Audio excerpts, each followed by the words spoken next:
ಅದಕ್ಕೆ ನಾನು ಈ ಸ್ವತಃ ಔಷಧಿಯನ್ನು ತಂದಿದ್ದೇನೆ. ಎಲ್ಲಿ ಕೈ ಮುಂದೆ ಮಾಡಿ.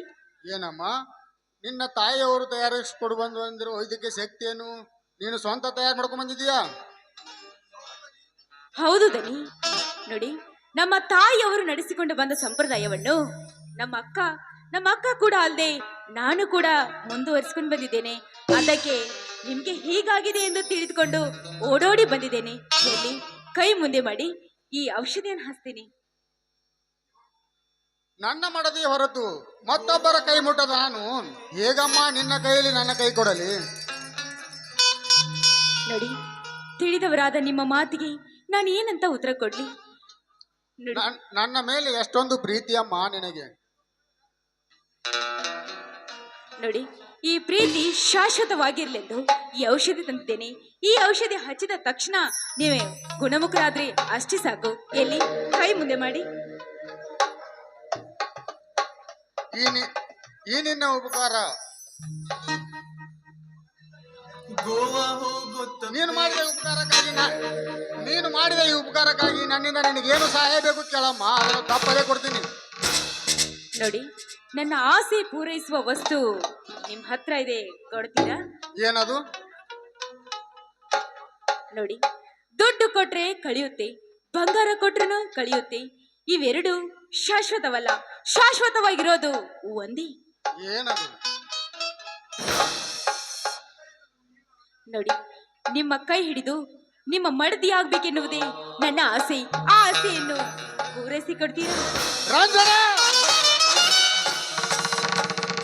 ಎಂತ ದುಸ್ತರವಾದ ಎಂತ ಮಾತನ್ನು ಕೇಳಿದಲೇ ನಿರ್ಲಜ್ಜೆ! ನೀನೊಬ್ಬಳು ದಯಾಗುಣದ ಹೆಣ್ಣನ್ನು ತಿಳಿದು ನಾನು ಮಾತು ಕೊಟ್ಟೆ. ನೀನು ಹೆಣ್ಣಲ್ಲ, ರಾಕ್ಷಸಿ.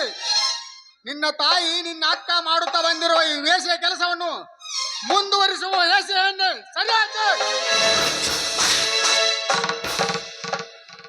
ನೋಡಿ, ಈ ಧರ್ಮದ ಊರಲ್ಲಿ ಧರ್ಮವನ್ನೇ ಪಾಲಿಸುವ ನೀವು ಕೊಟ್ಟ ಮಾತನ್ನು ಉಳಿಸಿಕೊಡಿ. ಬೇಗ ನನ್ನನ್ನು ನಿಮ್ಮ ಸಖಿ ಎಂದು ಒಪ್ಪಿಕೊಳ್ಳಿ. ಎಂತ ಸಿಡಿಲಿನ ಮಾತಿದು, ಎಂತ ಸಿಡಿಲಿನ ಮಾತು! ಈ ಸಿಡಿಲಿನ ಆರ್ಭಟದ ಸಪ್ಪಳಕ್ಕೆ ಕಮರಿ ಕಬ್ಬಳಿಸಿ ಹೋಗುತ್ತಿದೆಯಲ್ಲ ನನ್ನ ನ್ಯಾಯದ ಉಸಿರು. ರಂಜನ, ರಂಜನ, ಎಂತ ಮೋಸದ ತಿರುವಿನಲ್ಲಿ ಸುತ್ತಿಸಿದೆ ನನ್ನನ್ನು. ನೋಡಿ, ನೀವು ಒಮ್ಮೆ ಮಾತು ಕೊಟ್ರೆ ಹಿಂದೆ ತೆಗೆದುಕೊಳ್ಳೋದಿಲ್ಲ ಅಂತ ಈ ಸಮಾಜಕ್ಕೆ ಗೊತ್ತು.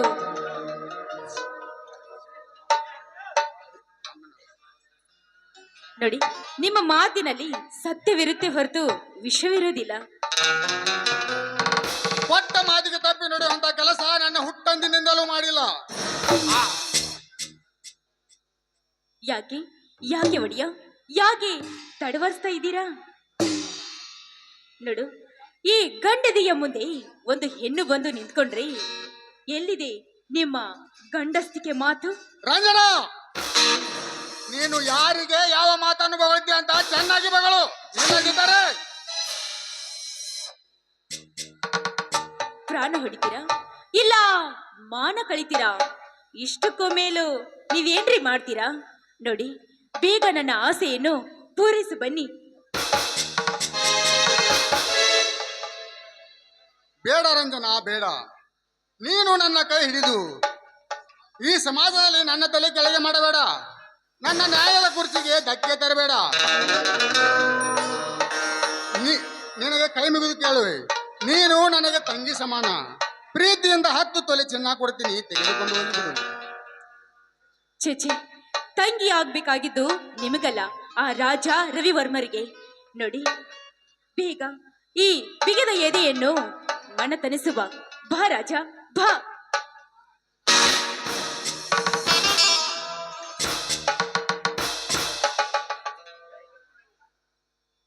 ಏಕೆ ನನ್ನೊಡೆಯ, ಈ ಹೆಣ್ಣಿನ ಕೈ ಹಿಡಿದ್ರೆ ಎಲ್ಲಿ ನಿಮ್ಮ ಮಾನ ಹೋಗುತ್ತೆ ಅಂತ ಭಯನಾ? ಹೌದು. ಯಾಕೆ? ಒಬ್ಬ ಗಂಡ ಇರಬೇಕಾದ ವಸ್ತು ಏಕಪತ್ನಿ ಒಬ್ಬಳೆ. ಅದಕ್ಕೆ ಅವನನ್ನ ಏಕಪತ್ನಿ ಅನ್ನೋದು. ಹಾಗಾದ್ರೆ ಶ್ರೀಕೃಷ್ಣ 16,108 ಜನ ಮಡದಿಯರನ್ನು ಮಾಡಿಕೊಂಡ. ಅದರಲ್ಲಿ 8 ಜನ ಮಾತ್ರ ಅವನ ಪಟ್ಟಧರಿಸಿರು. ಅದು ಅಲ್ಲದೆ ಆ ಶಿವನಿಗೆ ಪಾರ್ವತಿ ಇದ್ರು, ಗಂಗೆ ಗೌರಿಯರನ್ನೇಕೆ ಮದುವೆ ಮಾಡ್ಕೊಂಡ್ರು? ಕೊಡ್ರಿ ಮಾವ ಇದಕ್ಕೆ ಉತ್ತರ. ಈಗ ಏನು ಮಾಡಲಿ? ಹಸಿದು ಬಂದವಳಿಗೆ ಉಣಬಡಿಸಿ ಮಡದಿ ಅಂತ ಸ್ವೀಕರಿಸಿಕೊಳ್ಳಲಿ. ಇಬ್ಬರು ಹೆಂಡರಾದ್ರೆ ತಪ್ಪೇ? ಹೇಳು ವಿಧಿಯೇ ಹೇಳು. ನೋಡಿ, ಮತ್ತೇಕೆ ಈ ಮೌನ? ಬೇಗ ಬೇಗ ನನ್ನ ಮನಸ್ಸನ್ನು ತಣಿಸು ಬಾ ರಾಜ, ಬೇಗ ಬಾ. ಆಯ್ತು ಆಯ್ತು ಬಾ ರಂಜನ, ಆಯ್ತು. ಇಂದಿನಿಂದ ನಿನ್ನನ್ನು ನನ್ನ ಎರಡನೇ ಮಡದಿ ಅಂತ ಗಾಂಧರ್ವ ರೀತಿಯಲ್ಲಿ ಸ್ವೀಕರಿಸಿಕೊಳ್ಳುವೆ. ಬಾ ನನ್ನ ತೋಟಕ್ಕೆಯಲ್ಲಿ ಬಿಗಿದಪ್ಪಿ ಹಾಡಲು. ಆಯ್ತು ರಾಜ, ನಿನ್ನ ಇಷ್ಟದಂತೆ ಆಗ್ಲಿ.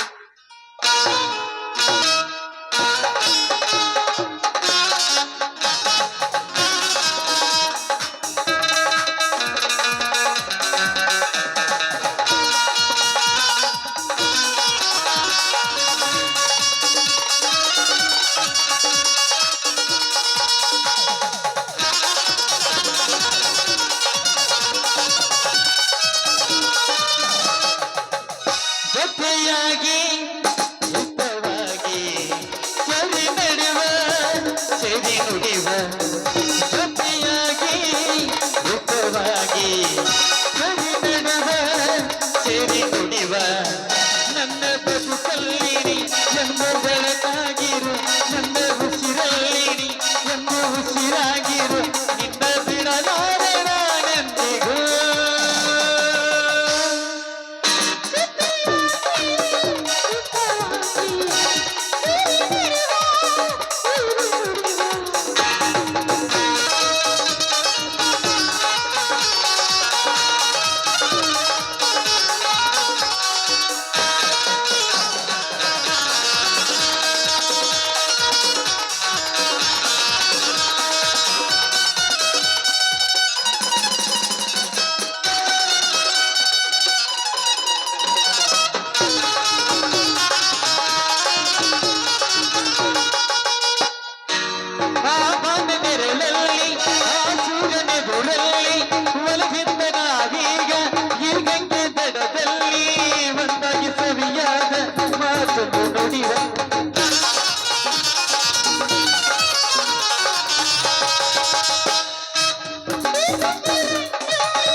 ರಂಜನ, ಒಳಗೆ ದೇವರ ದರ್ಶನಕ್ಕೆ ನಡಿ.